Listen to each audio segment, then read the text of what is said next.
School's almost out for the summer. Got anything special planned for your kids? In today's Pet Talk, what they could learn through Camp Kindness. Pet behavior specialist Cathy Guinane returns from Nebraska Humane Society, and Sarah Nommesen runs the program there. Good to see both of you. Good morning. Cathy, who'd you bring in today? This is a little bit older dog. This is Paige.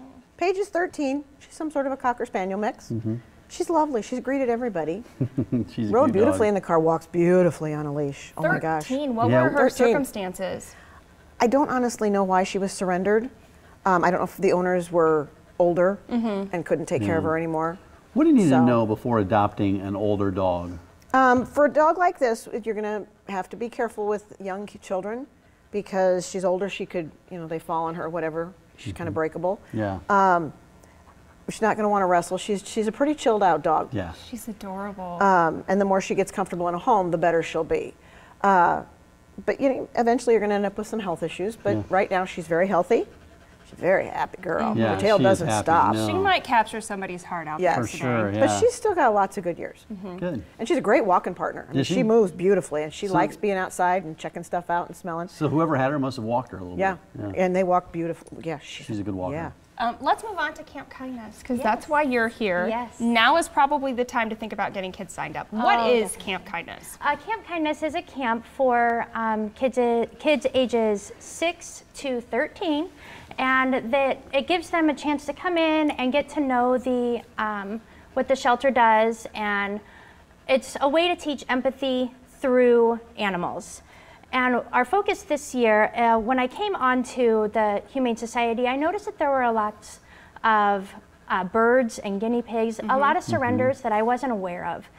So what I really tried to do is plan activities to really teach the students and the kids exactly what it takes to take care of these animals that are so often surrendered, so that maybe we could lessen that load a little bit. Camp Kindness, it's in basically June and July, but they're week-long? They are week-long and 3 hours, so our kids ages 6 to 9 they come from 9 in the morning or until noon, and then our older kids ages 10 to 13 come from 1 until 4.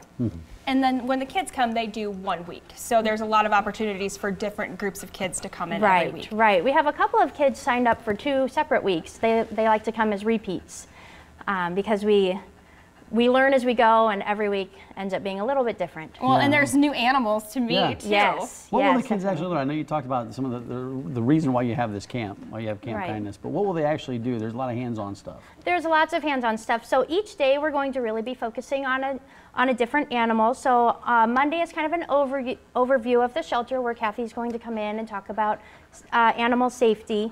On Tuesday, we're going to be learning about birds, and we'll make things such as this. This is a little foraging tower for birds. Oh, sure. Because you know how birds are really messy? Yes. They are so messy in the house because they want to naturally forage for their food. So we built just this little tower. You can tell my kids made it. And we'll just filled it with seeds. Yes, Paige really likes it too. And the birds, that'll give the birds an opportunity to forage and pick out their foods. Kind of an animal enrichment. Yeah. Yeah, what else did you bring in? Okay, this is a critter board. This will be on Friday.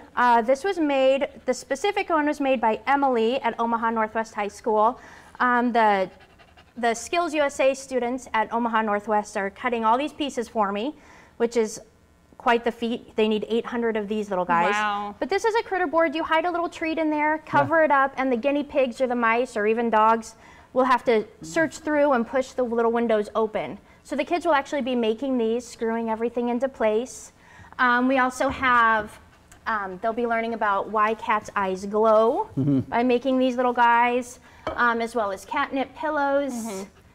These are the 2 different pillows we'll be making, and then some dog toys. So they do a lot of crafts, and they work with a lot of the animals. Families should register quickly, though. Very quickly, yes. We don't have a lot of spots left open, so it's important that they get on there and get registered. NHumaneSociety.org is a website that they can go to. If a child has attended in the past, will it be basically the same thing, or do you mix these up a little bit?